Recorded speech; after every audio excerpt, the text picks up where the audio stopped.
Just try to keep your basics very clear, even if you have to work hard to attain those basic concepts, which we all been doing at certain stage of our life, our radiology life. So I will start. If anybody wants to interrupt, change the method, you all are most welcome. I'm completely flexible. There are no hard and fast rules. It's the main purpose of this session is that maximum learning for all of the candidates who are spending time on Zoom. And if you think that there is another way in which we can attain this better, we can change it.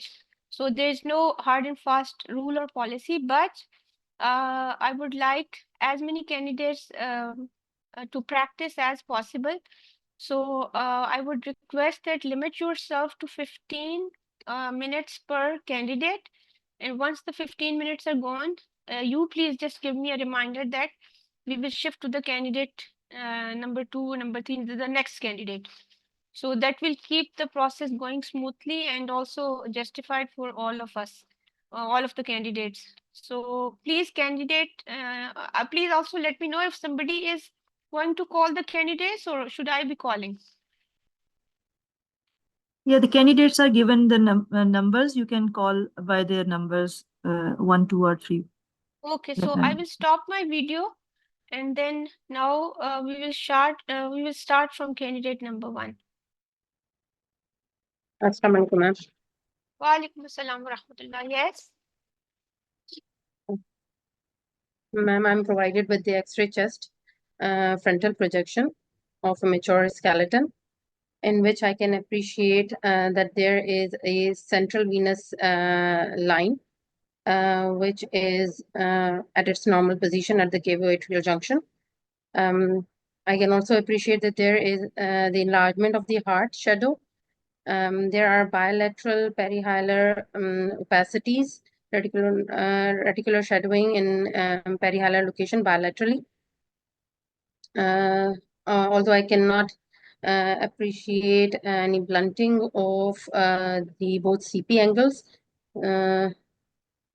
Considering these findings, the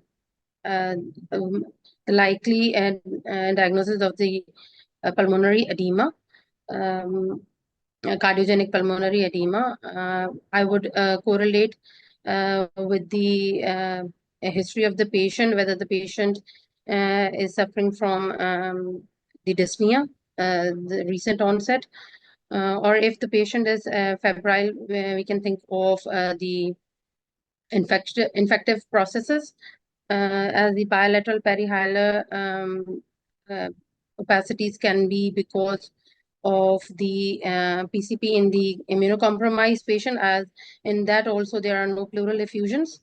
So for further, this is my main. Yeah. So the patient is a case of renal failure and presented with non-resolving fever. Non-resolving fever? Yeah. This is more in favor of the infective process, as the patient is suffering from the fever and it's not being resolved. So I would like to check for the immune status of the patient. If the patient is immunocompromised, and these findings are likely in favor of pneumocystis carinii and pneumonia. For further, I would like to look at the CT.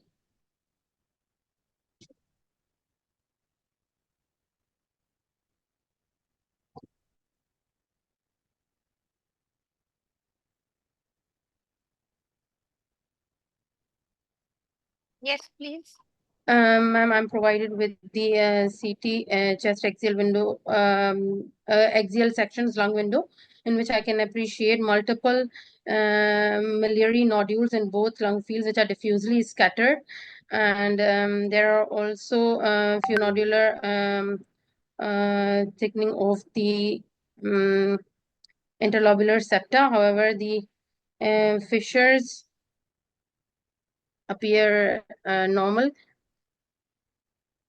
No joint. There is mediastinal lymphadenopathy which is being appreciated on the mediastinal window.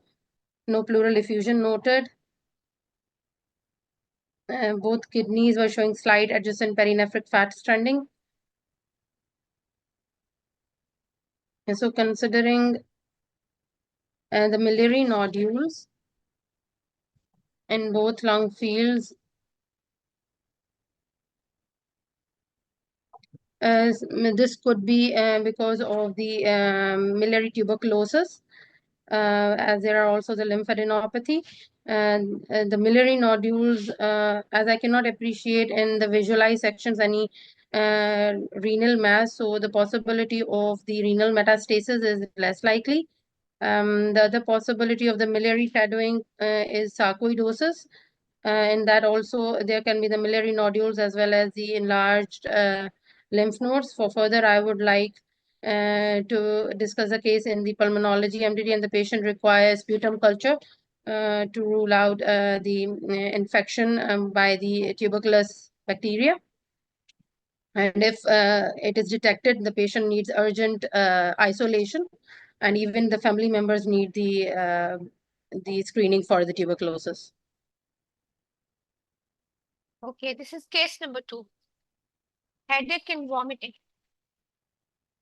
Okay, ma'am.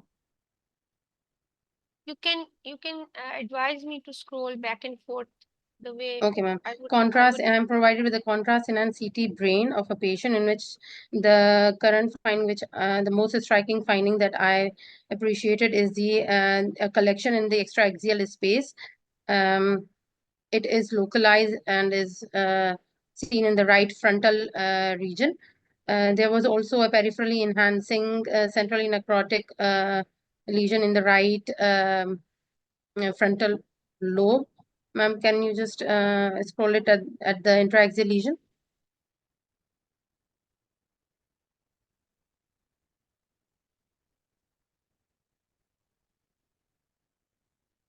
Yes, so there is a peripherally enhancing centrally necrotic lesion with surrounding edema, which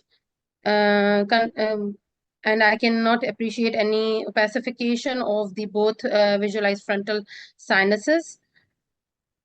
There is, ma'am, can I just have a look on the ventricles? There was, I think, enhancement of the ventricular lining as well, the frontal horn of the right lateral ventricle.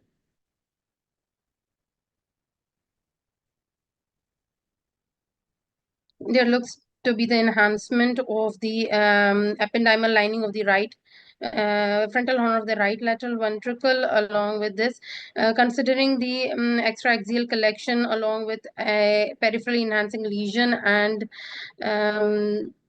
there is also the flap, the craniotomy flap in the right parietal bone of frontal right frontal bone.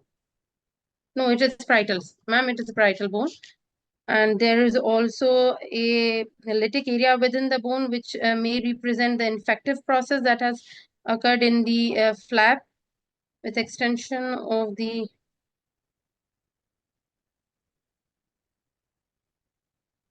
there is a lucency in the inner aspect of the craniotomy flap, which is raising the possibility of the infection.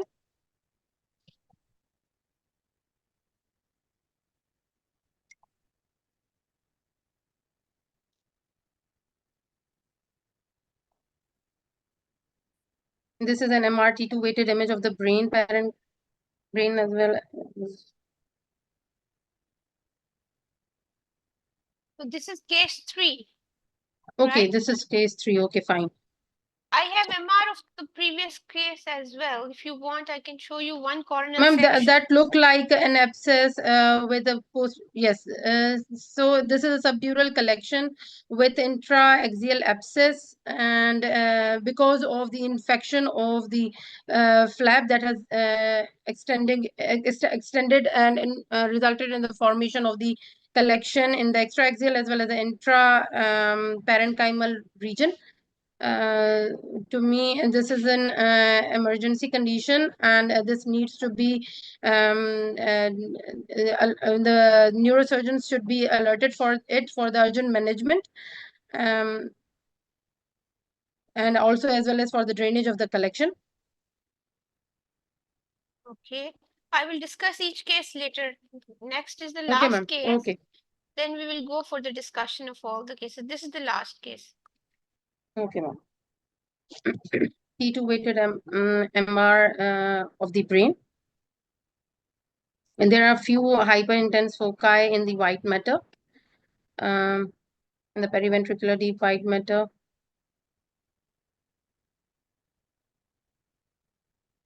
There is also another more prominent hyperintense focus in the left right, in the left frontal region within the deep white matter.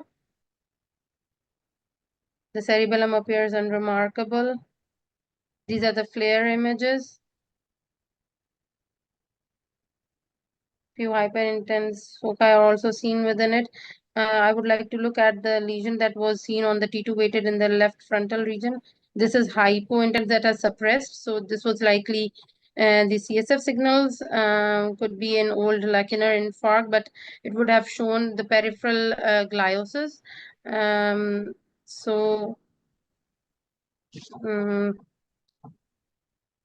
these could be the either the kind of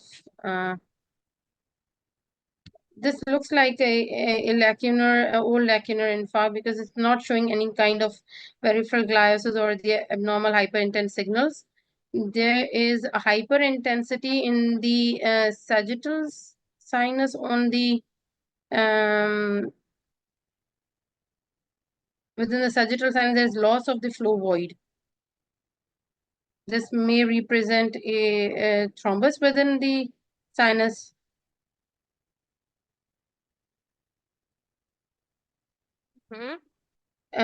For further, this patient requires the MRV correlation, and I also would like to correlate with the history of the patient, whether the patient has suffered from, I don't know what was the history, but if the patient has suffered from excessive vomiting or the diarrhea, this could be because of the dehydration, or if the patient is suffering from any hypermetabolic state, this could be because of that, resulting in the thromboembolism. Okay, now this is the MRV of the patient, in which I cannot appreciate. There is a filling defect in the region of the venous confluence. The superior sagittal sinus is not being visualized.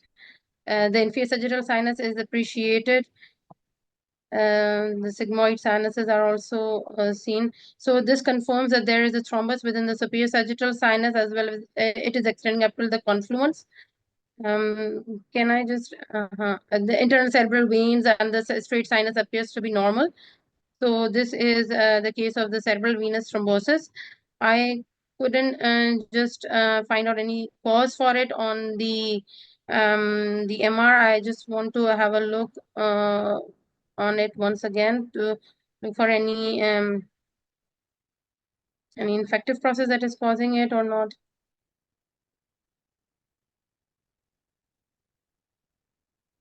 Can I just have a look on the sinuses as well as the mastoid air cells?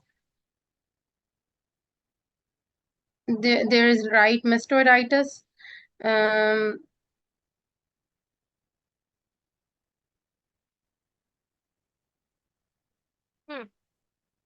So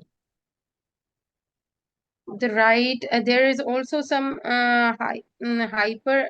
The meninges appear hyper intense on the flare sequence. The adjacent in the region of the, ma'am, this is there is right mastoiditis, but I cannot just see the continuity of the immediate sinus. That is the transverse sinus. Can I just have a look on the transverse sinus, that is it involved or not? Uh,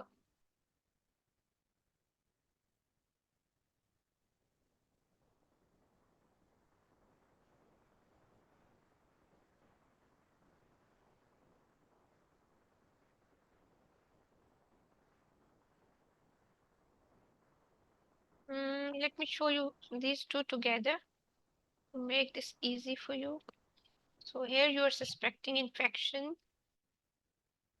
And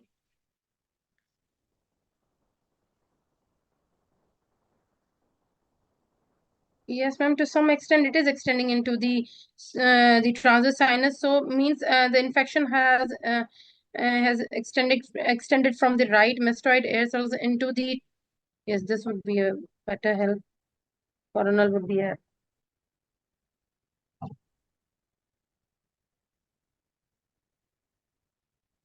so now you can see, yes. Yes, ma'am. There is a filling defect in the right transverse sinus. This confirms that the infection has extended from the mastoid air cells and has involved the deep venous sinuses and resulted in the thrombosis. Yeah, so first we will go back to your cases, then we will start with candidate 2. Is this fine? Yes, ma'am. Okay, so we will start reverse fashion from this to the first case. So I mean the approach is perfect that your eye the eye setting for the radiological imaging is quite good, which shows that you've been in practice quite often and recently as well. So we can Thank you, ma'am. you picked the thrombus very correctly, and you also picked this one. But I have shown this case multiple times, and everybody gets fixed to this. So whenever you see something like this with CSF density without any edema, try to find something else in the scan, saving your time for further findings in the scan. So if the brain otherwise looks normal, try to give a quick look on the dural sinuses. That will always pay you back if that case is a positive DST. Also, when you describe, try to mention the word acute, uh, acute dural sinus thrombosis or acute cerebral venous sinus thrombosis, because there can be acute or there can be chronic as well, or acute on chronic as well. So that acute on chronic is they won't show you, but they can show you, they usually show you acute, and they would like to hear the word acute, because if the sinuses are small with some flow artifacts, that can be chronic thrombosis with stenosis and flow artifacts due to recanalization. So this was one finding. This was just maybe very old, very old infarct, or maybe a VR space at atypical location, because it has complete CSF density without any surrounding abnormality. Rest of the brain was normal. So for Okay, infection, ma'am, how can we say that this is an acute thrombosis? Just whatever the case, they will show the acute thrombosis. Is this a yeah, this is strategy? yeah, no, this is a good question, because when you see such big clot, like it's exactly like you see thrombus in any vein, like for example in common femoral vein in lower limbs. If you see a big thrombus, then this is acute thrombosis. If the thrombus is resolved, it is small, and you see multiple tiny veins due to collateral formation, then that is chronic thrombosis. So if you Okay, see a big clot, that is, and filling defect, this is acute dural sinus thrombosis, right? okay, fine, ma'am. Read. And the next thing is the mastoid. The approach was excellent, but mastoid can be very tricky. And this is true that there may be some element of infection, but always look at T1 weighted images to assess the mastoid, because if T1 shows fat, like in this case, like you can see the fat here, fat there, and the fat in the mastoid, this means this is not fluid, but this is the fat, and this shows that this is also the It is not mastoid pneumatized. is partly, yeah, mastoid is partly hypopneumatized as well, which I Okay, understand in this setting where you don't have the mouse, you don't have the sequences which you want to play right in front of you is difficult. So I would not mind the way you have described it, and you have concluded it as infection leading to acute dural sinus thrombosis. But in clinical practice, I have seen multiple times people reporting mastoiditis on basis of T2 weighted images and flare, without looking at T1 weighted images, where there was no infection at all.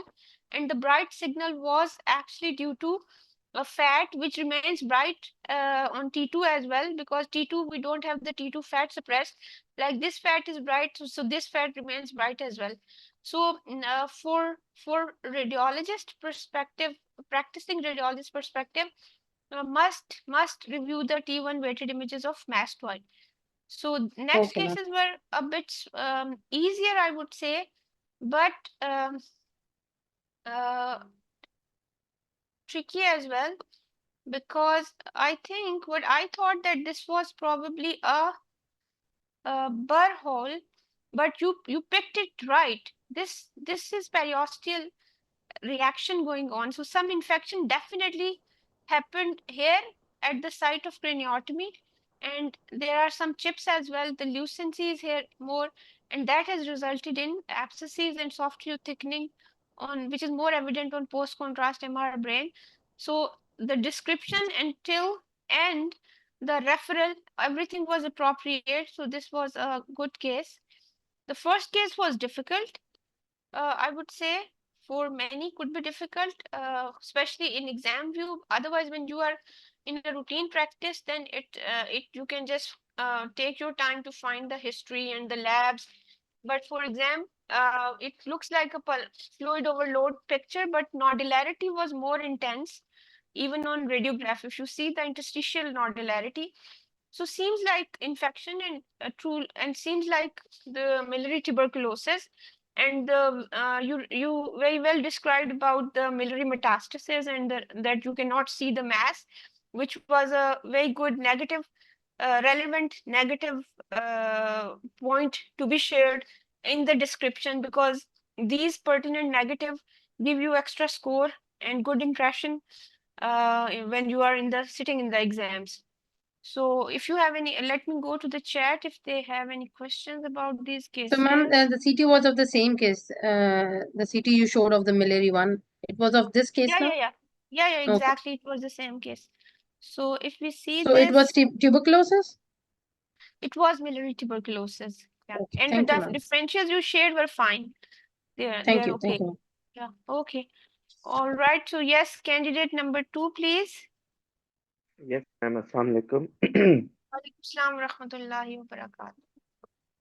Yeah, I would go to chat. If anybody has a very logical, nice question, please keep pouring those in chat, and I will, after describing the cases, I will give a quick review of the chat and can answer those questions, which can help us learn further, help all of us learn further. Yeah. Okay, so this is the Uh, X-ray. Madam, I'm provided with the radiograph lumbar spine frontal projection of a mature patient showing a few hyperdense foci along the right lower abdominal quadrant, one adjacent to the L5 vertebral body on the right side and two lateral to it. The source shadow appears normal. Uh, I cannot appreciate any vertebral body fracture or any evidence of spondylodiscitis in this region. Rest of the study looks normal. So, based on these findings, this could be a case of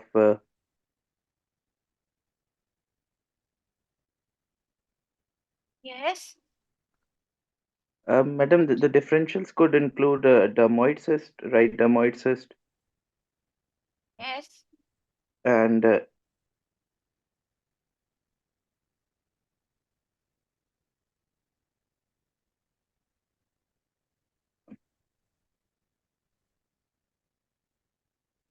Yeah, that's very well described. Do you see any other positive finding in this X-ray?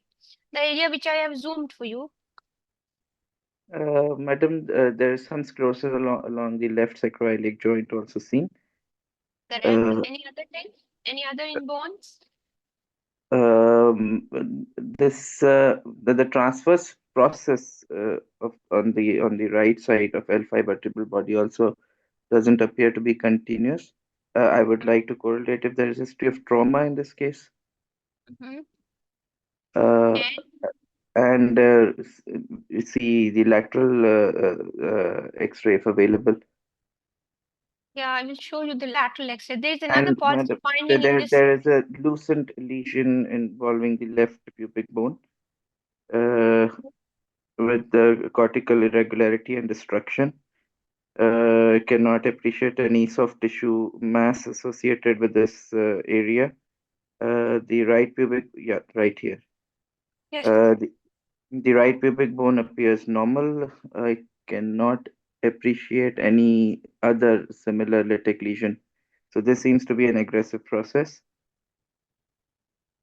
Yeah, I think we can omit this lateral film. So what are your differentials on the basis of this? On the basis of the lesion seen in the left pubic bone, which seems to be aggressive, I would give the differential possibilities of metastatic lesion and advise MRI for further evaluation. This is the same patient, and this is the MR exam.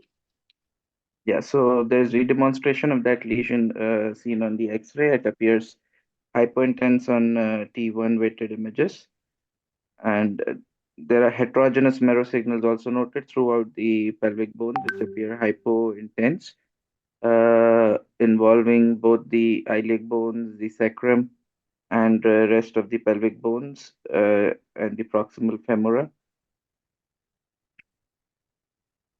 And this lesion, adjacent to this lesion, there is a peripherally enhancing collection also seen, and there is heterogeneous enhancement of right sacral bone, and the bilateral sacroiliac joint also show heterogeneous, predominantly peripheral enhancement. Uh,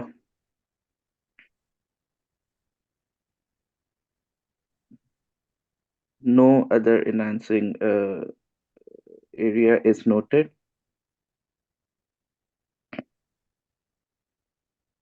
Yeah, the bilateral sacroiliac joint again show heterogeneously hypointense signal, more on the right side, and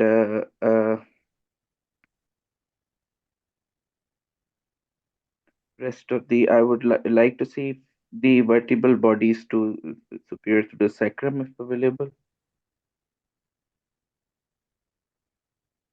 So this is The urinary bladder appears normal. There is mildly hypotensive signal in the left seminal vesicle. The rest of the vertebral bodies show normal signal.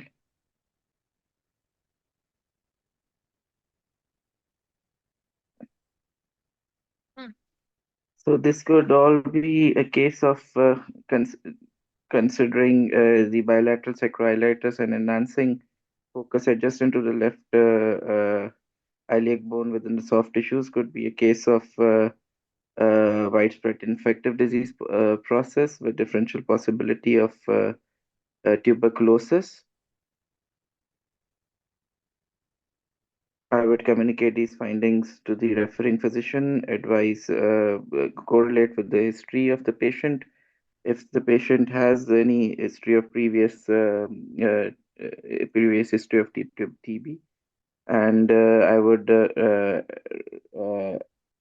advise drainage of the collection adjacent to the left pelvic bone, send it for cytology, and further management according to the results.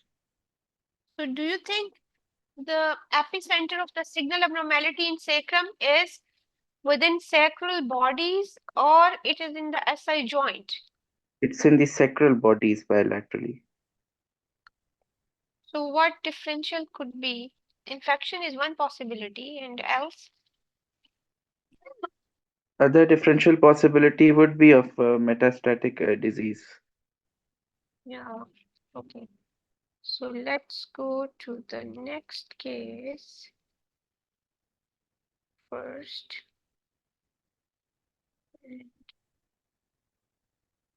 Okay. All right, I'm provided with contrast enhanced CT showing smudgy mesentery. There is myelosite also noted.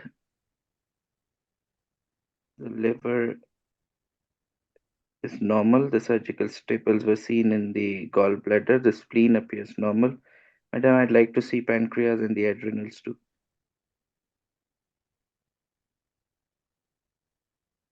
Pancreas shows normal enhancement. Both kidneys are normal. A few lymph nodes also seen. So the bowel loops, small bowel loops in the region of the lower abdomen appear hypoenhancing, and there is submucosal edema also noted around these lesions. I would like to evaluate for any vascular thrombus. I would like to see the aorta and its branches. The celiac trunk appears normal. It's normally opacified. The superior mesenteric artery is normally opacified.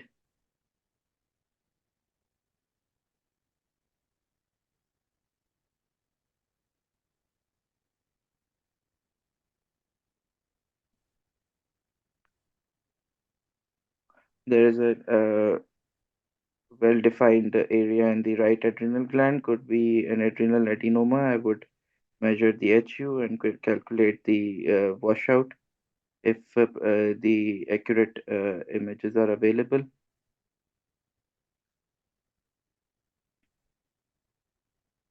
Few prominent mesenteric lymph nodes are also seen. There's mesenteric congestive changes also noted. The myelosite is also evident.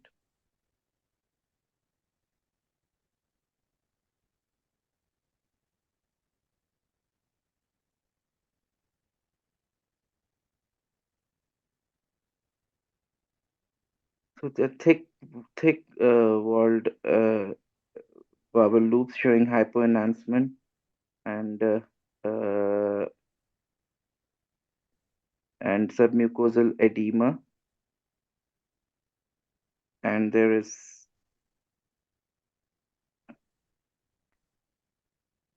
a branch from the aorta which shows hypodense thrombus in it, which is most likely a branch from the superior mesenteric artery. So this would be a case of ischemic enteritis. I would urgently communicate these findings to the referring physician, advise urgent surgical consultation for further management of this patient. Which aortic branch is hypoenhancing?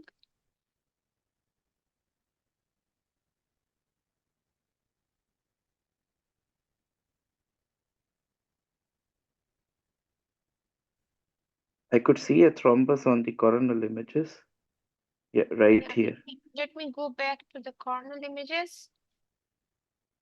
Okay, so which thrombus you are talking you are you mentioning about this thing?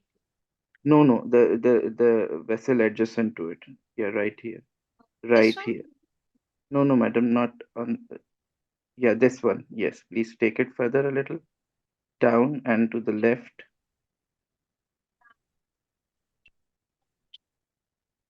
Here.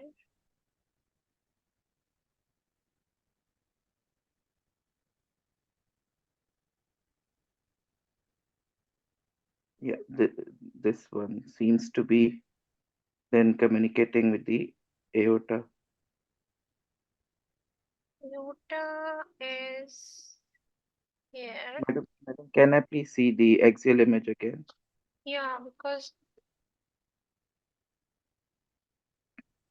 on axial images, if you try to look at aorta and branches, so this is the celiac axis, Yes, ma'am. splenic It artery, is. and Yes, this is it common looks hepatic. normal. Yeah, Yes, ma'am. so this is superior mesenteric. So there's thrombus in the superior mesenteric vein. Good, correct. Finally, okay. Yes. Yes. So So this ischemia is can be venous arterial or venous. mesenteric ischemia. So Yeah, yes. this is Okay. mesenteric, venous mesenteric ischemia. I would still urgently communicate these findings as urgent surgical consultation for the patient. Yes. Yeah, I'm provided with the uh, X-ray frontal projection of the left femur showing uh, poorly defined lesion involving the distal femur with cortical destruction along its medial aspect, and there is a wide zone of transition. There is associated soft tissue component also noted. The lesion is extended to epiphysis, and I can also appreciate similar characteristic lesion in the proximal tibia and fibula. If there is any dedicated view available, I'd like to have a look at it. Having said that, yeah, on the lateral, so on the lateral view, I can appreciate the poorly defined permeative lesion with associated soft tissue component, the distal metaphysis of the metadiaphyseal region of the left femur.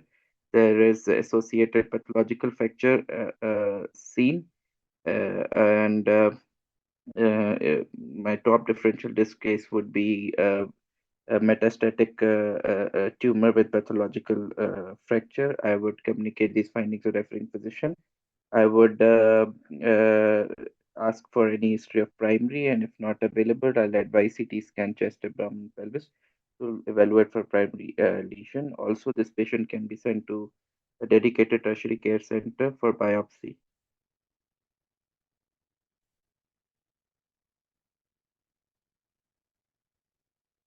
So patient's age is 11 years. For 11 years, what differentials would be for this lesion? The age of the patient 11 years, so this the differentials in this case would include a neuroblastoma metastasis, and other than that, it could be eosinophilic granuloma and Ewing sarcoma and osteosarcoma would also be the differentials as primary bone tumors in this case. Yes, so what would be the next approach? MRI with CT chest and bone scan. Yeah. Okay, so now if we go back to you still have 2 minutes, but next case will be lengthy, will not be completed in 2 minutes. So is this okay if we start reviewing again these Sure, cases? madam. Sure, madam. Okay, so for this case, the appearance is more like permeative destruction than expansion. And so, yes, lymphoma in children could be one possibility, metastasis is other possibility, because usually the osteogenic sarcoma will have some expansion. The others, it's not very typical, not typical site for Ewing's, and there's the periosteal reaction and appearance is not typical. Yes, So ma'am. for the next referral, it will be for the sarcoma MDT.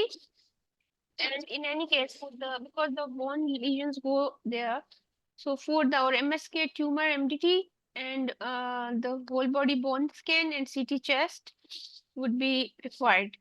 So there are some differences in local protocols where they refer the patients, but basically everybody would need a whole body bone scan to assess multifocal lesions in other osseous skeleton, in rest of the osseous skeleton. And because these lesions usually metastasize to lungs, so at CT chest, and then an expert review in the dedicated MDT for these lesions as per local ongoing protocol.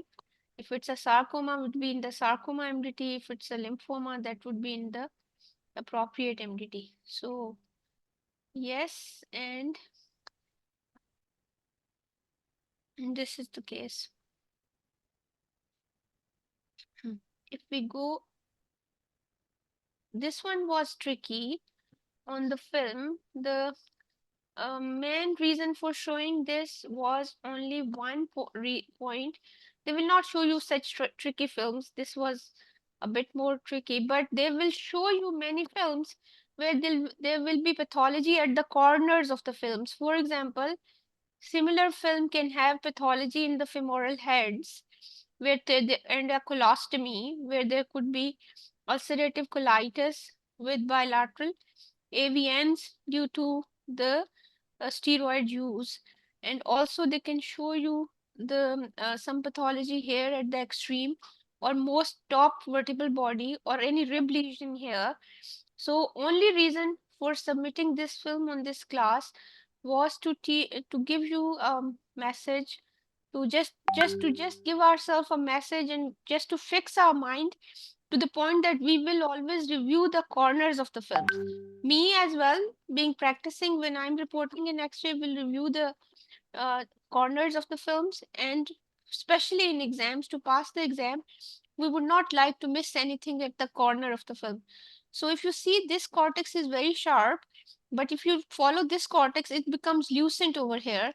So what it was a definite metastatic case proven, because it had a primary, I exactly don't remember, was some hematological malignancy. I don't know whether it was lymphoma or metastasis or what, but it was a cancerous patient. It was tricky, to be honest, to diagnose it as cancer because of similar lesions on both sides of the sacrum. But it was again not very typical for H-shaped fractures, which we see in osteoporosis. So, and then in H-shaped fractures, we don't see such latex lesion. And infections, if this would have been infection, it would have targeted the SI joints and disc spaces, and also this joint space, which is actually not destroyed. Rather, the body of the left pubic bone is destroyed. So this bony destruction and appearance goes more in favor of some lytic metastasis, and it was proven to be a metastatic lesion. But your approach was fine, apart of the fact that this should have been picked on first review of the film. When you review the soft tissue, you review the stones. So this is actually the satisfaction of search. We have found one thing and then we are focused on the differentials.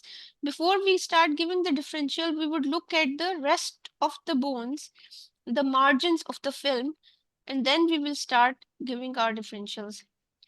This was your first case, and the venous ischemia one, that was also interesting actually.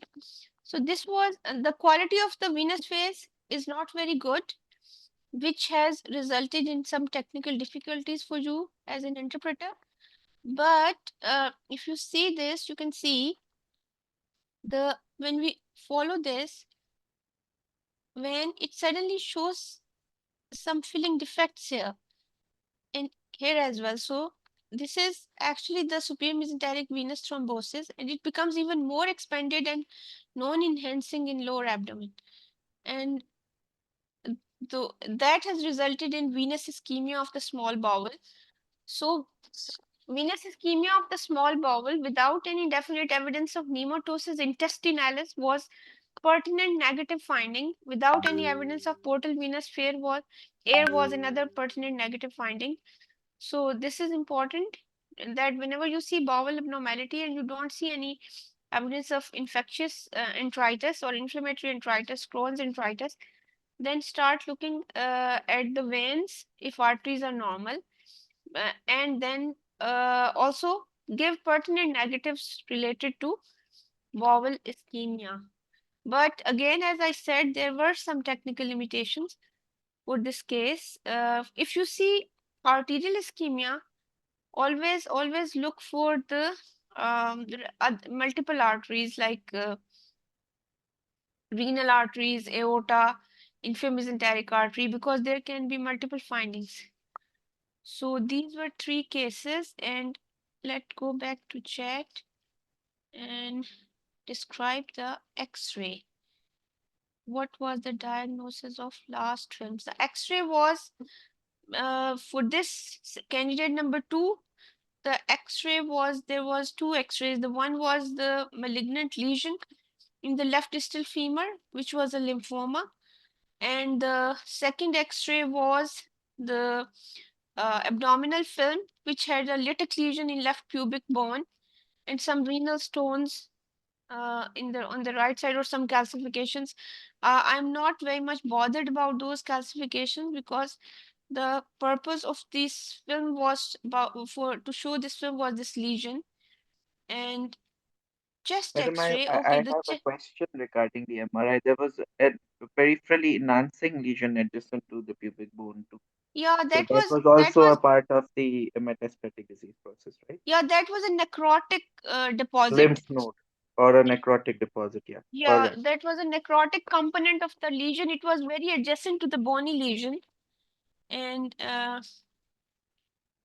the dural sinus thrombosis cause is not evident on that MR film. That could be could be in the blood picture or somewhere, but it was not, as she mentioned, it was not clear. For the chest X-ray, it was no, what was the diagnosis? It was infection, and most likely it was miliary tuberculosis. Second differential we were thinking about on X-ray film was pneumocystis carinii, which she described very well and given the differential as well. But when we reviewed the CT, there were nodes and there were miliary nodules and there was no evidence of any lesion causing miliary metastasis. So diagnoses were more in favor of miliary tuberculosis for the first X-ray chest, candidate 1. Okay, so Thank you, madam. Thank you very much. most welcome. Sorry.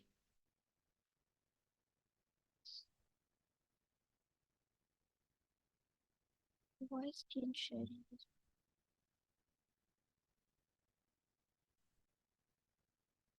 Sorry, I don't know why. What happened? Just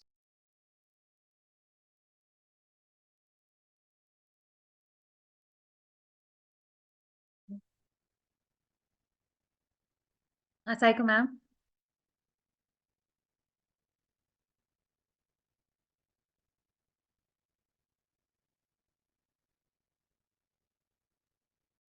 give me a second. I'm not sure why I'm not able to go back to my screen. Sorry for that. And participants.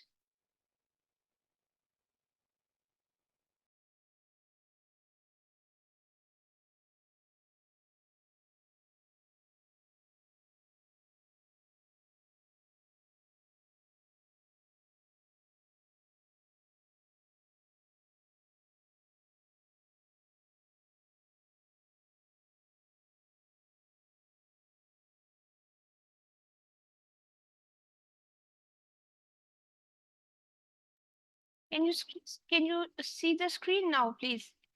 Yes, ma'am, it's the same X-ray. Yeah, The yeah, sorry for the delay. I'm just coming back to the no fresh worries. screen. Yeah, so now candidate 3, please.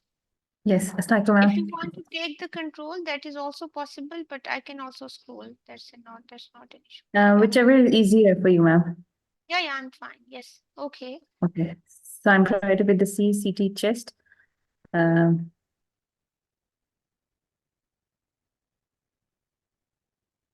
okay. And these provided within the limitation of the study, as it's a soft tissue window, I can see that there are multiple lit areas within the bones and with the soft tissue component as well. Other than that, I can appreciate that there is a heterogeneously enhancing mass lesion seen within the left breast with overlying skin thickening. There is also a expansile lytic soft tissue density mass lesion that is involving the ribs. And also along the scapular, the left scapular margin. And I would like to review these bony changes on the bone window. And I would also like to review the lung window for the lung mets, if there are any.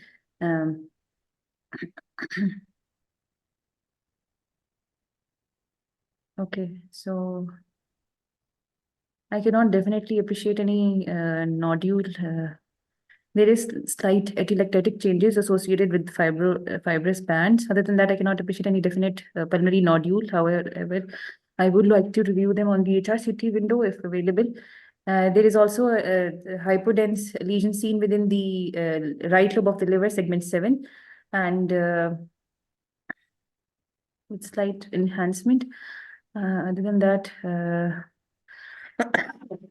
so based on the, I would like to review the bone windows as well. There are multiple lytic lesions with soft tissue components seen throughout the vertebral column, as well as within the rib that is causing expansion with associated soft tissue component on the left side, and also anteriorly along the right side as well. And this left, yes, the left rib. And there are multiple involving the ribs as well. with soft tissue components that are also extending into the spine as well. So I would also like to go for the MRI spine to see if there's any epidural component that is causing spinal cord compression. So based on these findings, it is likely a case of a CA breast, left side, with metastatic, widespread metastatic deposits in the bones, and also with suspicious deposit in the liver as well. And I would like to further convey my findings to the referring physician, followed by a visit of the patient to the breast clinic for mammography, ultrasound guided biopsy, and then CT staging of the disease, and then treatment accordingly with MDD discussion. And also MRI scan for the epidural component of this lesion and spinal cord evaluation. Case number 2. Okay. So I'm provided with the X-ray shoulder, right side of a mature skeleton, in which I can appreciate that there is a there's markedly reduced density, and there is a fracture, likely a chronic fracture that is seen involving the humeral neck, and the shoulder joint is also not appreciated properly. I cannot appreciate space between the humeral head and the glenoid cavity. And other than that, I would also like to review them on the orthogonal views, and also review the previous images if this finding was before, and if there's any history of trauma previously. Um,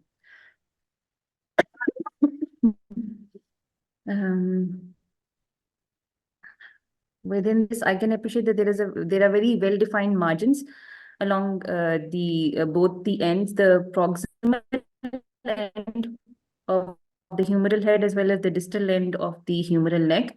Density is also noted within the soft tissue, and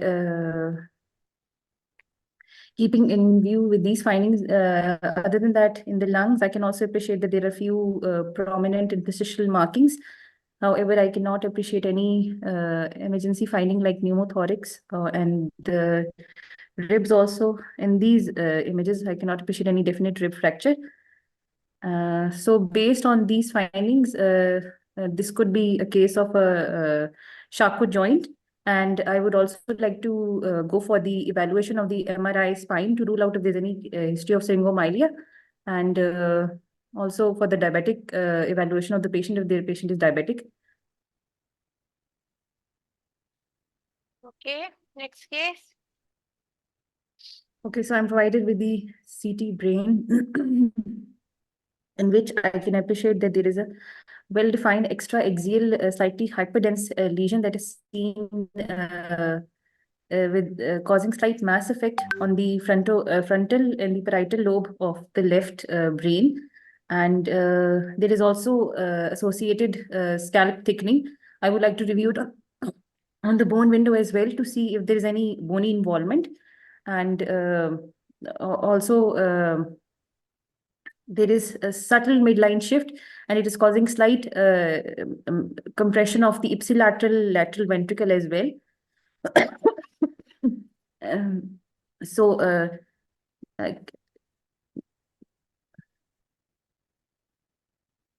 there's also it is also involving the bone with a slight periosteal reaction as well, and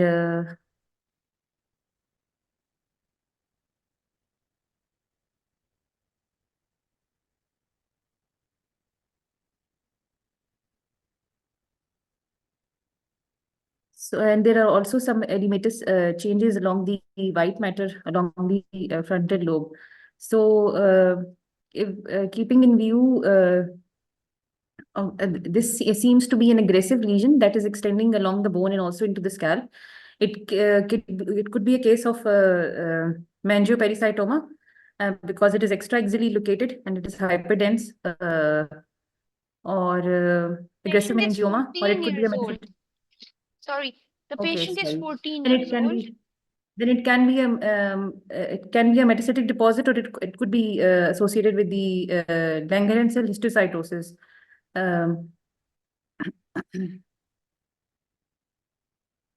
That's the post-contrast. Okay.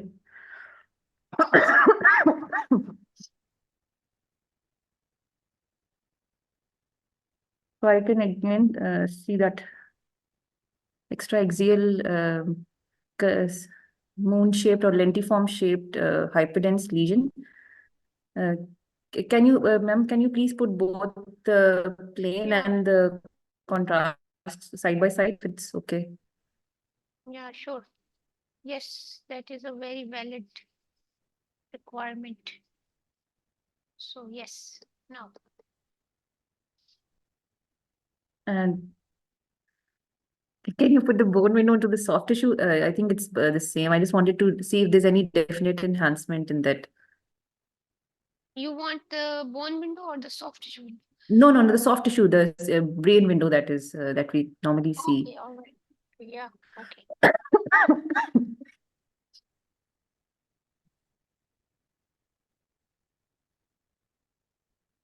Yes. Okay, so it is showing subtle enhancement.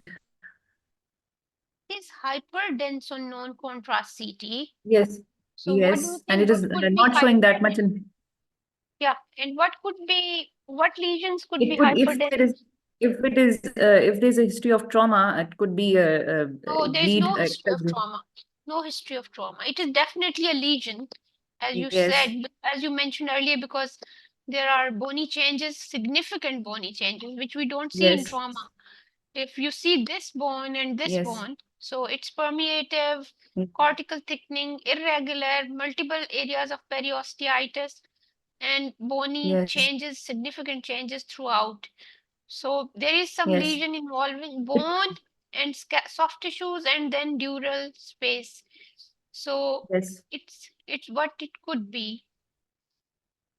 It could be an infective etiology with this as an empyema, but the hyperdensity does not, unless and until it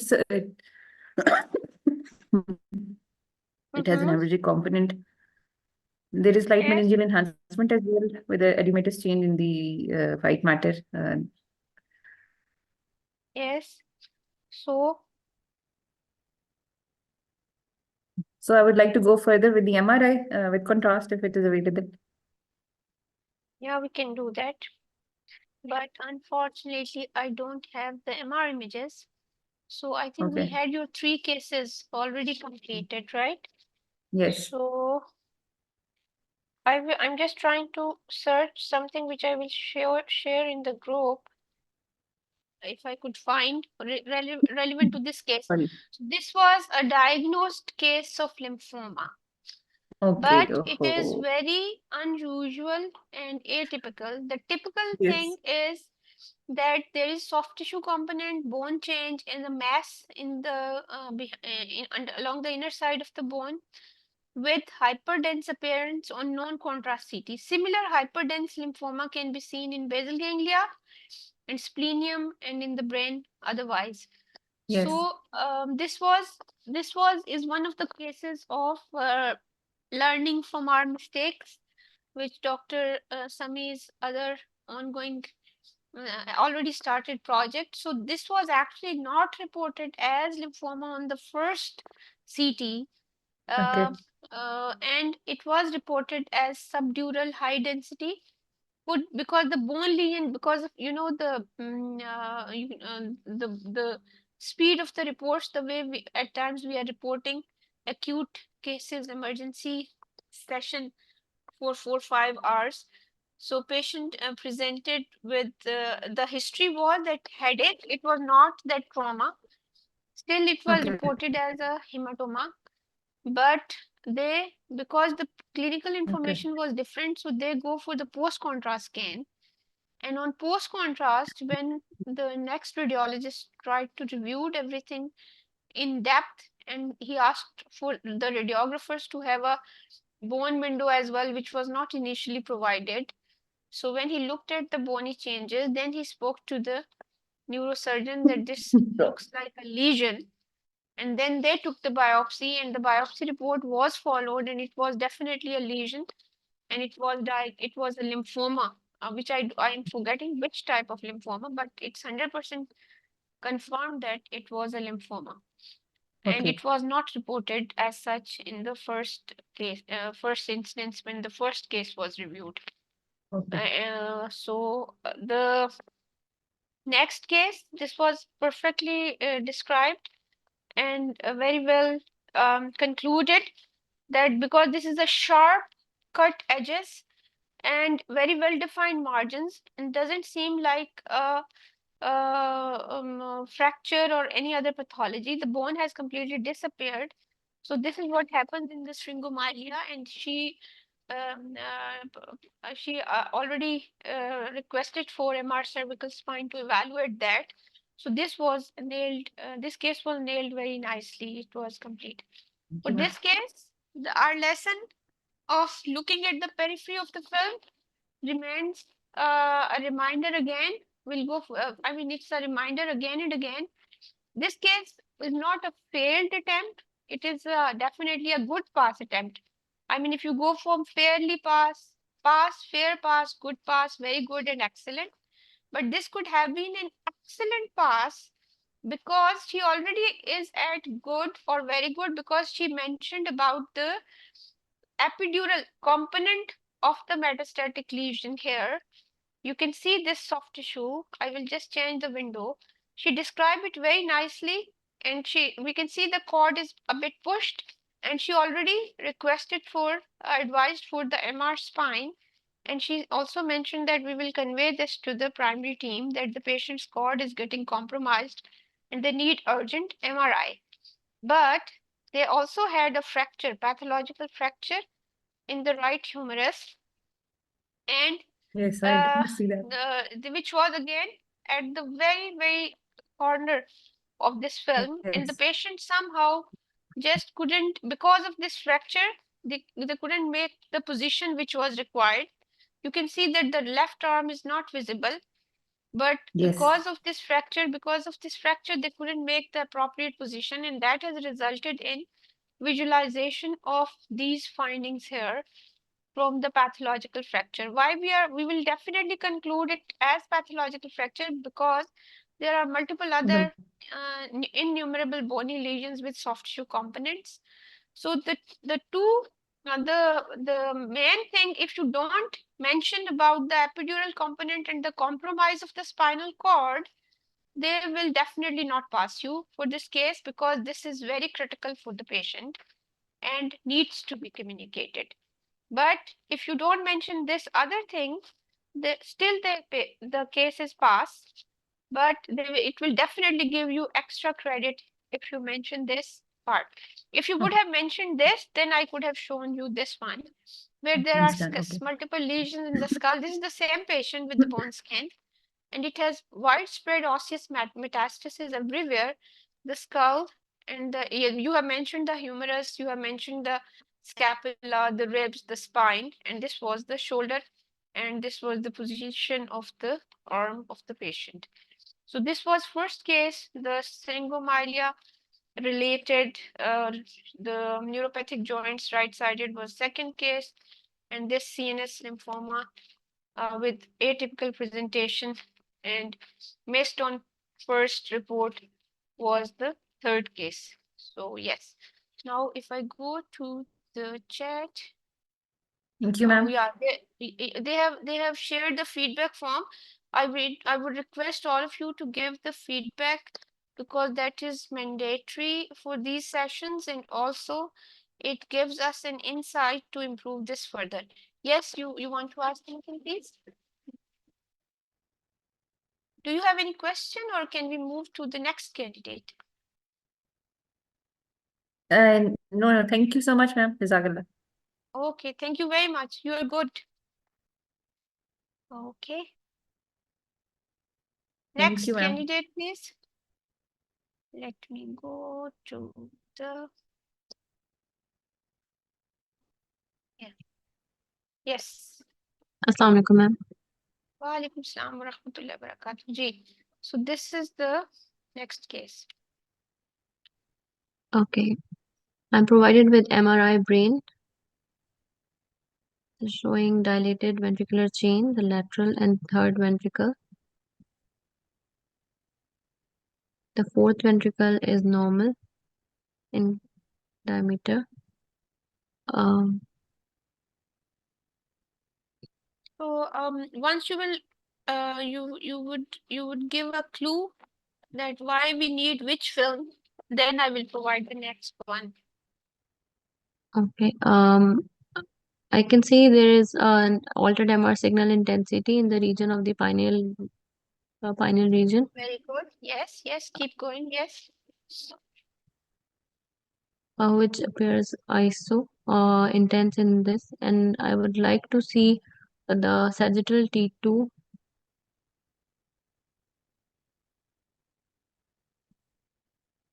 I have sagittal T1 post contrast images. Okay. Yes. In this section, I can appreciate a well-defined lesion which is showing heterogeneous enhancement and causing marked compression effect on the aqueduct of Sylvius with upstream hydrocephalus. Yes. There is some nodular opacity, nodular enhancing area noted in the fourth ventricle along the posterior aspect of the pons, and there was some nodular opacity upward in the ventricular chain, I think. Um, Excellent. Do you need? Let me know if you need anything. I will just keep bringing those for you.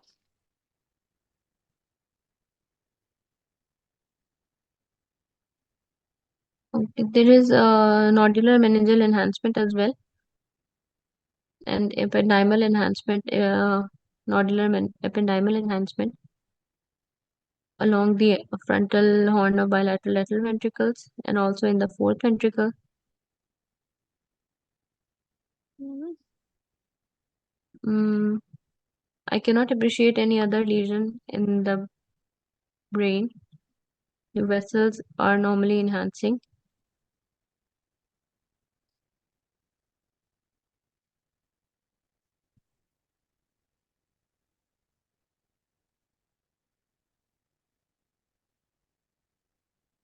So, normal. So based on these, it's likely a neoplastic lesion with the ependymal spread. Um, Meningeal, and I would like to see the cerebellum on the left side. There is some enhancement along the left cerebellar hemisphere. I want to correlate on other images.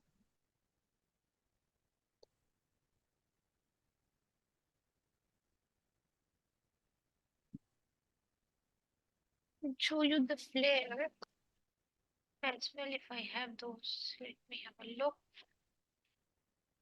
Yes. For cerebellum.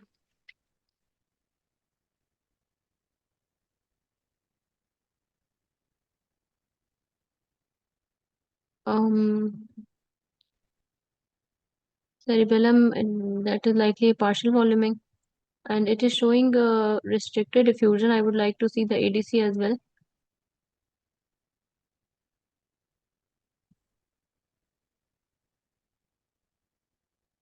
Uh, can I see both side by side? Yes.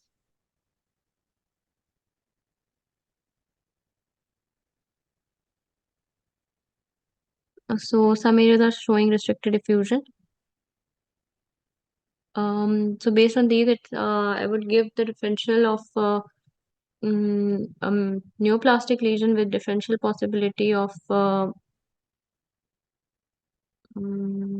infective of TB likely with upstream marked hydrocephalus, and I would urgently inform the neurophysician to for the VP shunting and next refer the patient to neurosurgery MDT for biopsy and further, and also look the spine to see any ependymal spread of this lesion in the spinal cord. Okay.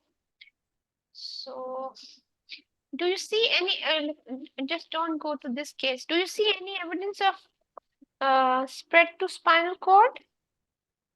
There was some nodular enhancement of the fourth ventricle ependymal lining and also in the ventricular chain. So I was assuming it, as there is ependymal spread, so it could be in the spinal cord canal as well. Okay, so this is the case number 2. Okay. I can scroll it right to left. T2 weighted spine.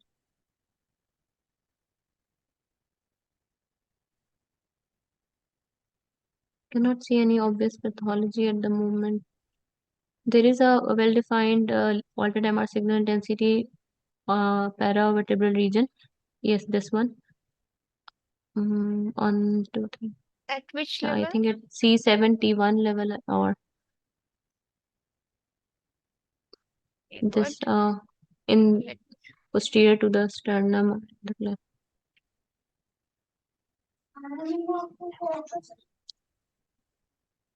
Hmm. Yes. Posterior to the sternum. Not posterior to the sternum, at the level of the sternum, but Are I you think it's talking at the about level of this mass? C71. Yes, ma'am. You were talking about this mass, right? Yes, this one. So this is because initially you mentioned pre-spinal and then posterior to the Paraspinal, I think. At paraspinal. the level of the sternum, I was not able to count the Yeah, vertebral that's level. fine. Yeah, that's fine. Yes. Okay. So I can appreciate there is a well-defined altered MR signal intensity lesion involving the left apex of the lung, and it is causing.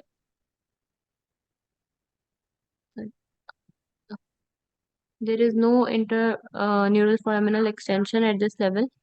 I would like to see the ribs and to see if there is any erosion of the rib. Uh, Mhm. or the transverse process or vertebral body, and also the brachial plexus.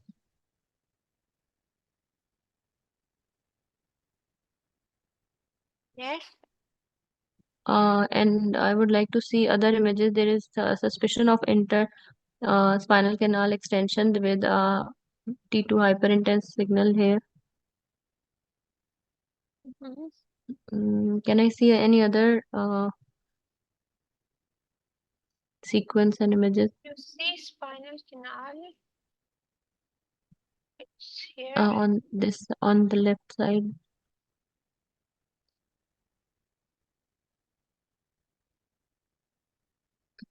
You want which sequence you would like to see? Yes. Yeah, No. this one.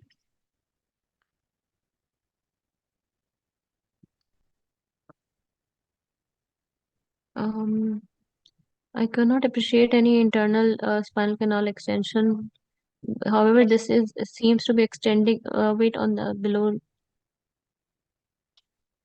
this level. Uh,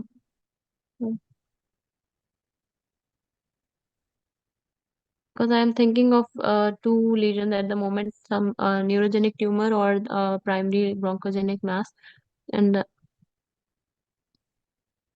in my routine practice, actually, I scroll myself. Yeah, this was actually MR cervical spine, and this was an incidental finding. So that is why the corresponding images will not be available through this, and Okay. limited images are available. Limited images, I would like to go for MRI of the chest or to see its extension, further delineation of the mass lesion. And I am thinking of a neoplastic lesion. Could be bronchogenic apical pancreas tumor, or it could be a primary neurogenic tumor, and refer the patient to neurosurgery MDT, and if it could be a lung mass for CT chest can be done for that. Yes. Okay. So that's the last case for you. Let me have a look first.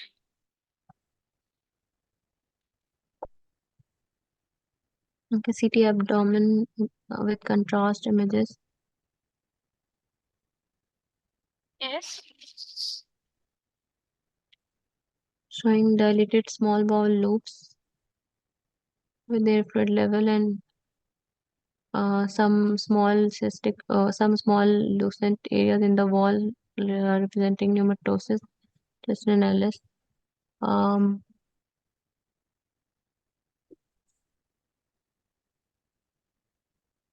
I would like to see the hernial orifices below, which are normal, and the vessel as well, the SMA and Let me make it big and bright for you. Yes.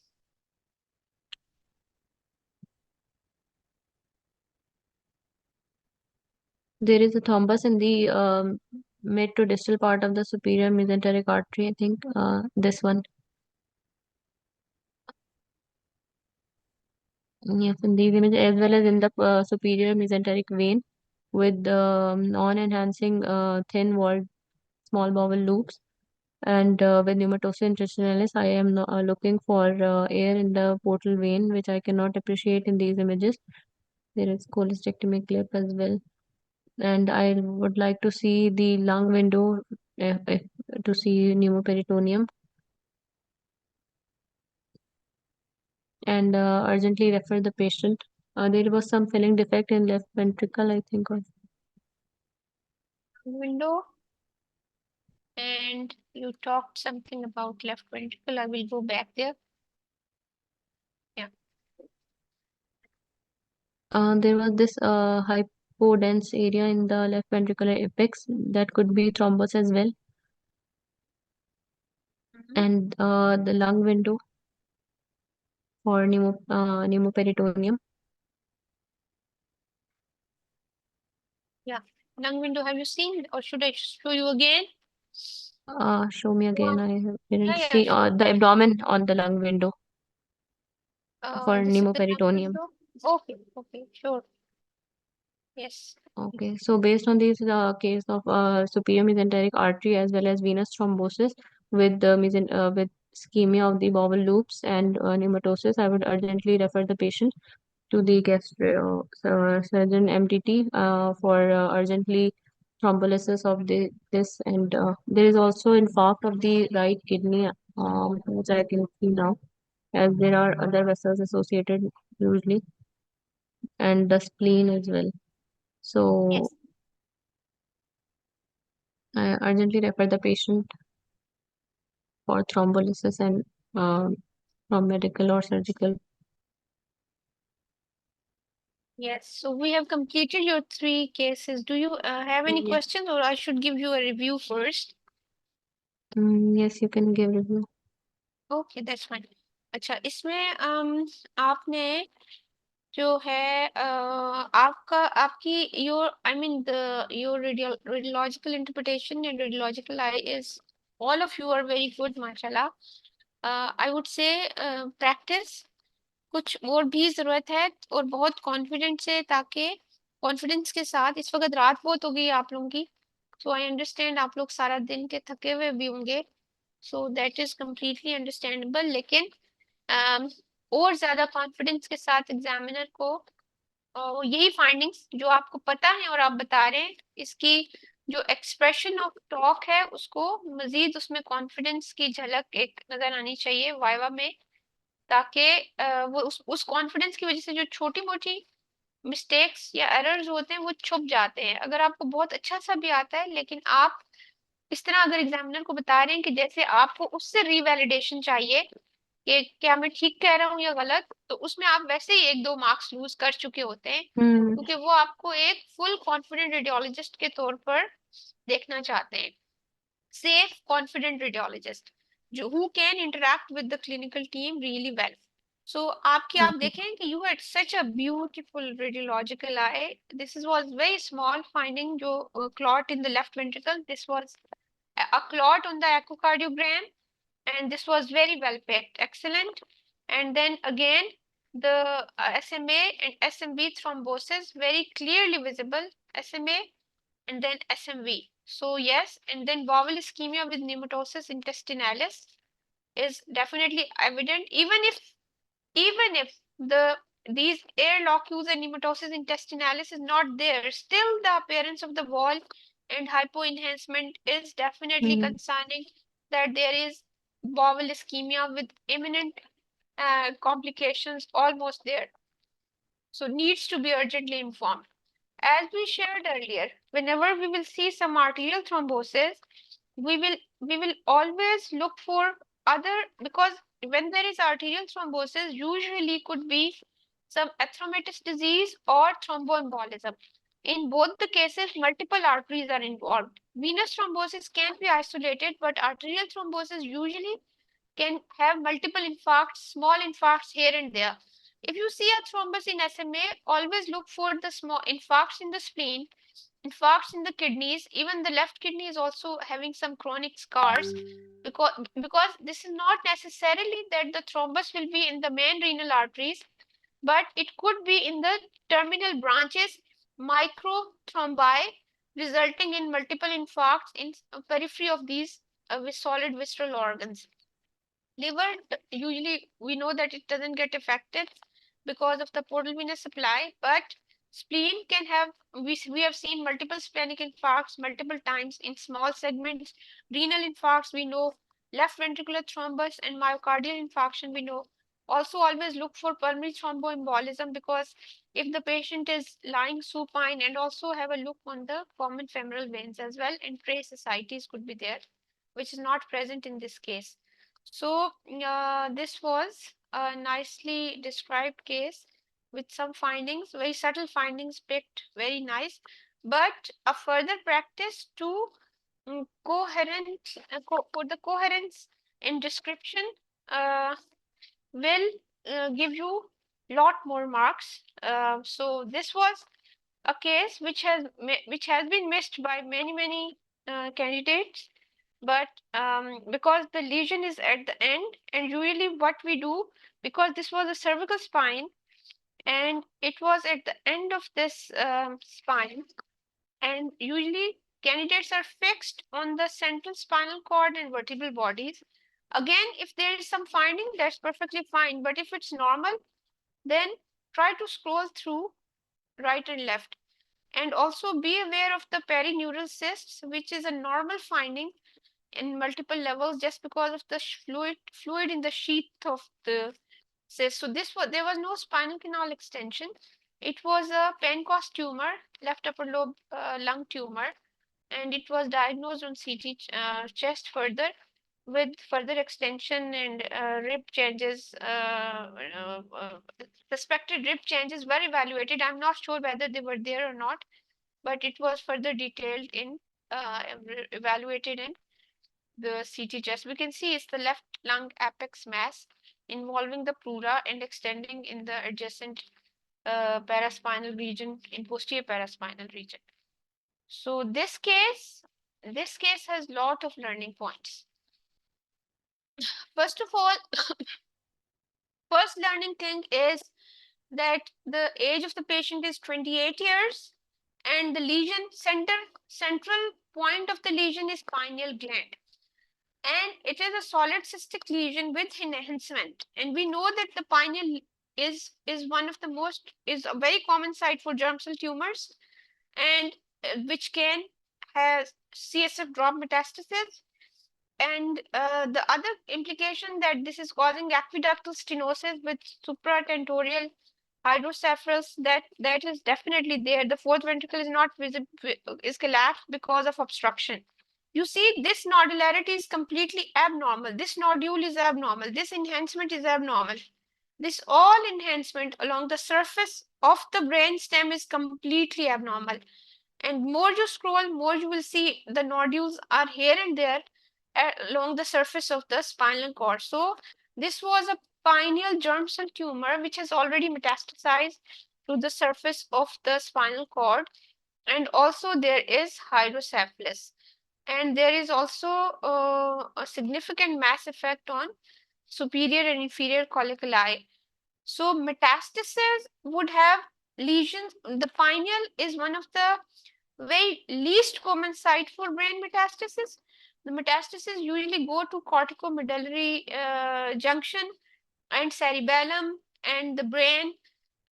So if you see a lesion like this with drop metastasis in pineal gland, the differentials should start from the pineal gland tumors, which could be different. I mean, this could be pineal, you can say the pineoblastoma, but this appearance is very typical for pineal germ cell tumor. So otherwise, the rest of the description was fine, and this is causing definitely obstructive hydrocephalus. And so one is obstructive hydrocephalus with germ cell tumor of pineal gland and very clearly evident CSF metastasis around the brain stem and cervical spinal cord. The urgent neurosurgical referral is required because of the hydrocephalus. And there is no definite tonsillar herniation at present.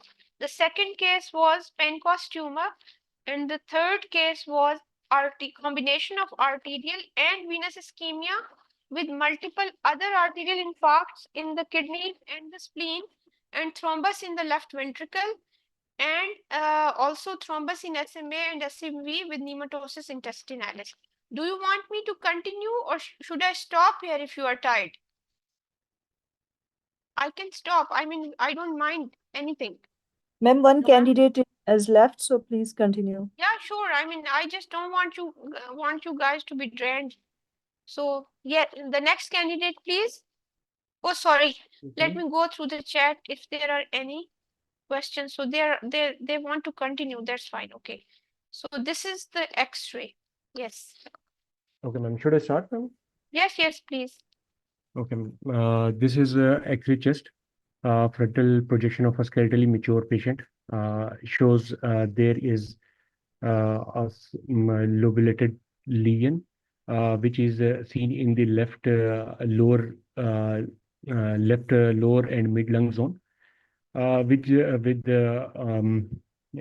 incomplete borders and laterally and broad based, and it is making a obtuse angle with the chest wall.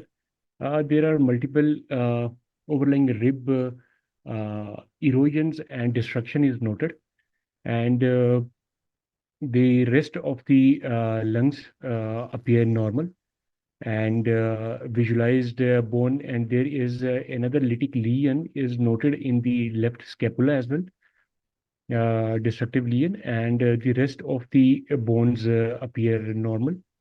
So, considering these findings, this could be a diffuse metastatic disease process with maybe a primary lung lesion, and the other possibility could be this chest lesion. This could also be a metastatic disease part of the metastatic disease process. I would like to know the history of any primary, non-primary. So this could Yeah, be. this is an interesting X-ray. I deliberately showed you. So would you please have a second look? As per our discussion that how should we review the film? You have described it very well, Okay. but we are getting a reminder for the take-home lesson for today's Okay, ma'am. There class. is a I guess hyperdense area in the left right humerus as well. You call it hyperdense on X-ray, or what is the Uh, better terminology? uh, Sclerotic, right? sclerotic Yeah, region in excellent. the So this is the same patient which we have seen the CT. You remember the left breast mass okay, ma'am. with the multiple metastatic lesion in the scapula and the ribs and the spine and right arm, which patient was not able to move to the right position. You remember that CT, right? Yeah, ma'am. Yeah, ma'am. So I remember. this is the same patient, and the take-home lesson is again that the corneal, Thank you. because why I'm emphasizing, because you could have this patient when there is nothing visible on the X-ray. There is only this type of lung, which you say there are small interstitial thickening, and maybe I can't see this rib continuity.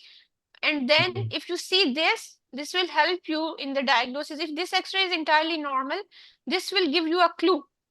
So Okay. that was the reason I have showed this again. So just forget it. So let's let next X-ray. So this is your first X-ray actually. Okay, this is the X-ray chest frontal projection of a skeletally mature patient. Oh, Shows sorry to interrupt. What you mm, have described is perfectly, absolutely perfect and perfectly normal, that there could be a diffuse metastasis or primary lung lesion or any other mass with multiple metastasis. So for this X-ray, when you don't have the CT, so and you don't okay. have the history of breast cancer, your diagnostic interpretation was perfectly fine. Maybe you can add one word, that because the patient is female, I would like to know, is there any history of breast cancer? So that might give you some extra marks, but otherwise it's perfectly fine the way you have described it, that this could be a primary lung mass with multiple metastases, or this all could be metastasis from another primary source. So yes, so Okay. now please continue. Sorry, I have interrupted. Okay, ma'am. Uh, Yeah. this is the X-ray chest of a skeletally mature patient. Shows there is marked enlargement of the cardiac chateau, which is giving a globular appearance, and um, uh, visualized lungs. There is a prominent interstitial marking seen in the bilateral lower, mid and lower lung zone. There is no pleural effusion noted, and bilateral upper lung zones appear relatively normal, and the visualized bones appear normal, and the rest of the X-ray is unremarkable. And the bilateral hyla also appear bulky, enlarged, and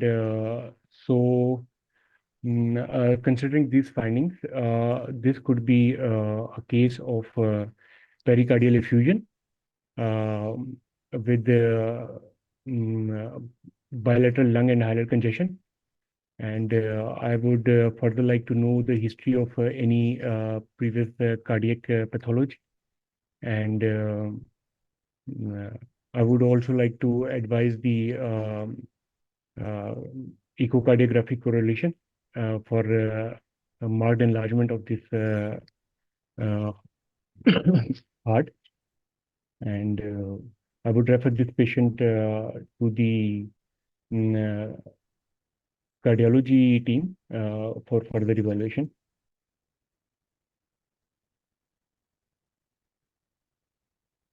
Yeah. So what do you think? What is the finding? The first finding is cardiomegaly. Yeah, The second is the bilateral enlarged hyla, and bilateral enlarged hyla. Third, and third one is the interstitial prominent interstitial marking and ground glass haze in the bilateral lower lung zones and mid zone. bilateral lower lung zone. And this Prominent pulmonary conus. pulmonary conus. Okay. And what about And these veins? What divarication. about left upper lobe veins? They are Divarication of the significantly bilateral hyla. dilated than bronchi. नहीं? Yeah, yeah, ma'am. अच्छा, मैं आपको बताऊं, मैं Divarication. Cardiac thoracic radiologist नहीं हूँ. मुझे कोई बहुत, मैं अपने आप को एक्सपर्ट नहीं समझती कि मैं जो कार्डियक डिजीजेस हैं मैं उसको एक्सरे में कोई बहुत अच्छा जानती हूँ. लेकिन मैं I can tell you that pericardial effusion में और बहुत शार्प होता है और थोड़ा सा फ्लैटेंड हार्ट होता है, जैसे ठीक है. बैठा हुआ हार्ट होता है, with more sharp. So this was, इस एक्सरे के अंदर कुछ चीजें बहुत डेफिनेटली एविडेंट हैं, that patient has cardiomegaly, patient has pulmonary venous hypertension. You can see these veins are, upper lobe veins are definitely dilated, and patient also has pulmonary secondarily, not sure if had primarily what I mean sorry, the pulmonary secondarily pulmonary arterial hypertension, because if this would have been primary pulmonary arterial hypertension, then lungs becomes hyperlucent with peripheral pruning, which is not visible here. There is significant venous congestion present, and then Secondarily, development of the pulmonary arteries, enlargement. So probably there is some valvular heart disease which has resulted in pulmonary mitral side, which has resulted in pulmonary venous hypertension and secondarily pulmonary arterial hypertension now developing. So Okay. take home lesson is to revise how that you will just Google the mitral stenosis and mitral regurgitation X-ray look.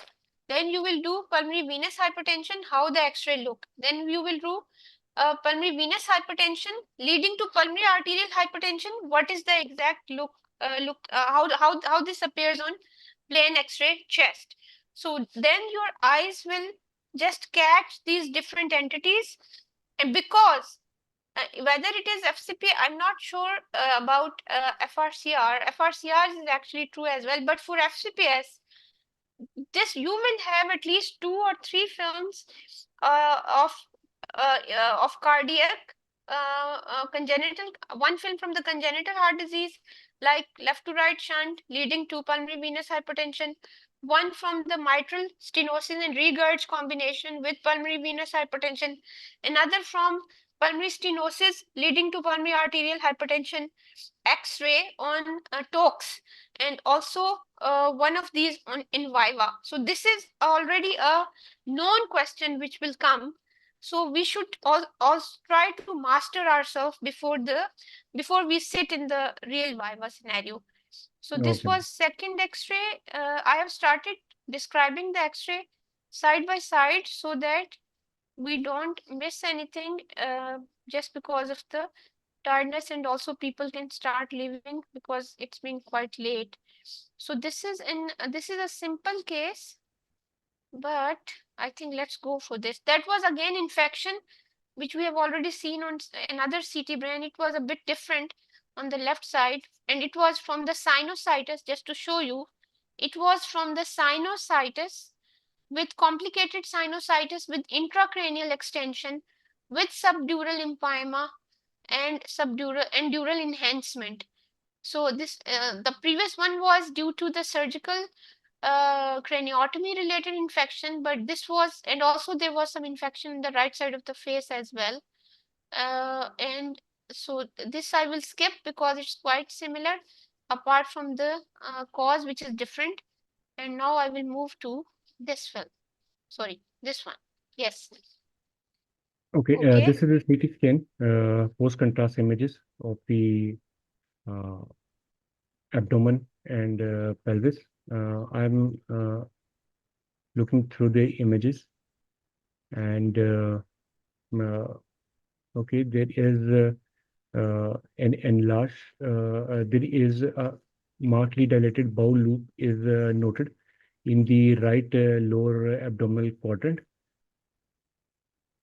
The screen अच्छा is sorry, jumping. ये मेरे से गलती हो गई, शायद मैं भी अब थकना शुरू हो गई हूँ. इसमें आपको दिखाएंगे वो यहाँ से. अगर Okay, ma'am. आपको अब तो आपने देख भी लिया है, अगर आप इसको देखें तो बहुत सारे लोग इसको आप कैसे डिस्क्राइब करेंगे? डिस्क्राइब Ma'am, कीजिए this please. is X-ray abdomen of a skeletal mature patient shows there is a large dilated bowel loop is noted in the right lower quadrant, and there is no dilatation of the large bowel loops are noted, and there is a prominent bowel loop which may be a small bowel loop because it is centrally located. So and this is a case of bowel obstruction. It could be a cecal valvulus, and otherwise I would What could be other cause? What could other be cause other could cause? be could be due to some herniation and adhesions and the causes of the bowel obstruction, and So there when you could be look at mass. this X-ray, what do you think? Sorry, I'm interrupting you Okay. because people have started leaving the lecture. So I'm Okay. just trying to, because this is a very typical example. If Okay. you look at In this this X-ray, what is the most likely cause?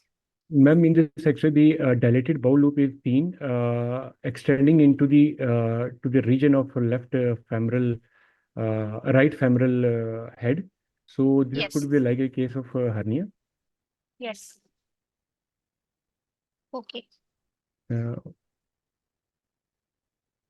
okay, there is dilated bowel loop um, and if there is a bowel loop is herniating through the inguinal region. I would like to see again the okay it is extending medially, so this could be in indirect inguinal hernia. If I can see it is extending to the scrotum or not, or on the axial view, I would like to see if it is lateral or medial to the pubic tubercle.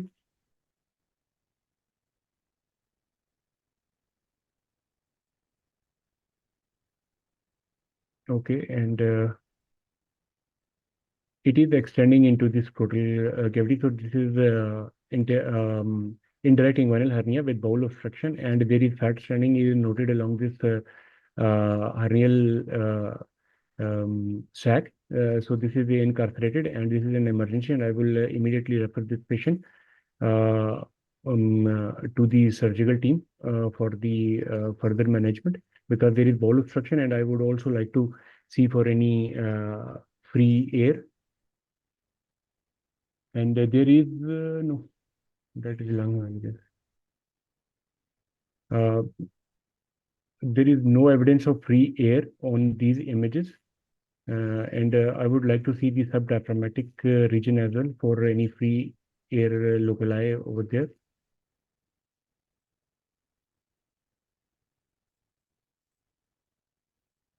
No air free fluid is noted. So I would urgently refer this patient to the surgical team for the further management, because there is bowel obstruction and it's an emergency.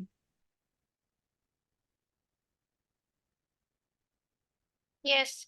So for hernia, you will always comment that the level of obstruction is is in the right inguinal region exactly, because if you see the transition, this point is collapsed, and if you go above this, it starts dilating. So this means obstruction is at this level. This is the point of obstruction, and then some of the loop are dilated below, but the fat is also herniating. It's, I would say, if you are exam and you don't know is it direct or indirect, so just try to say large obstructed right inguinal hernia with transition at the level of inguinal ligament, or at the level in the inguinal region with proximal bowel obstruction. And if they ask you, is it direct or indirect, then you can comment, because it's at times it can be difficult to be very accurate for this.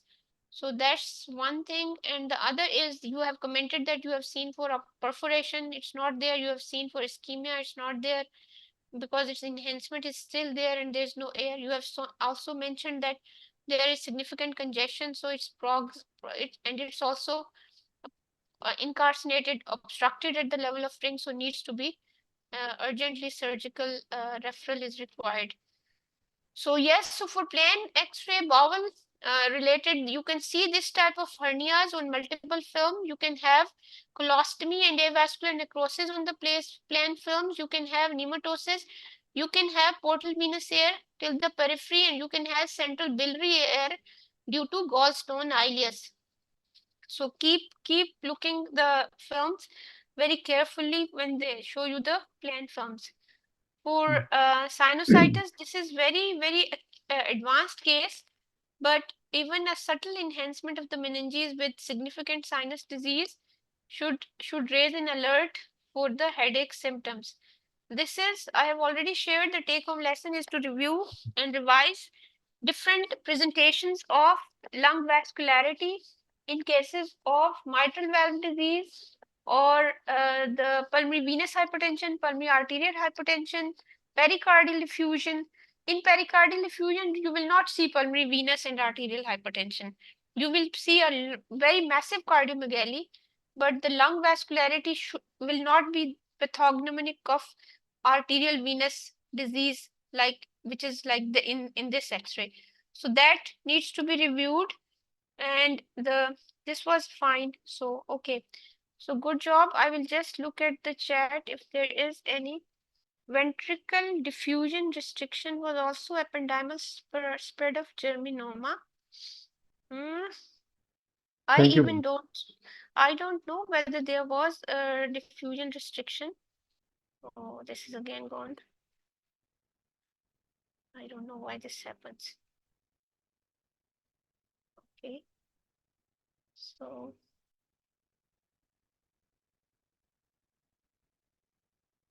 somehow it just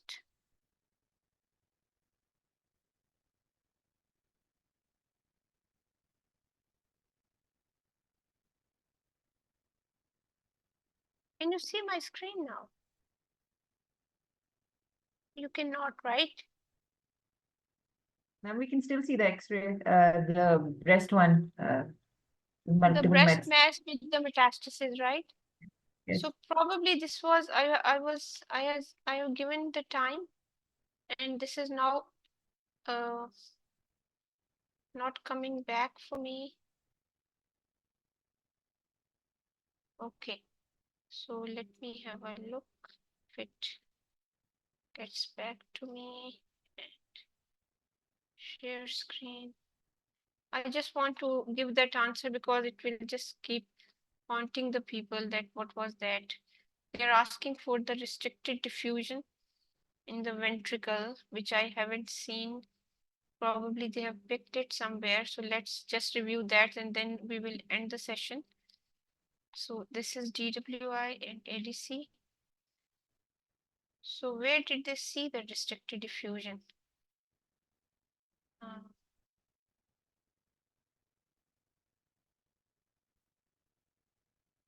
There was no restricted diffusion. Oh, this one probably they're mentioning about this one.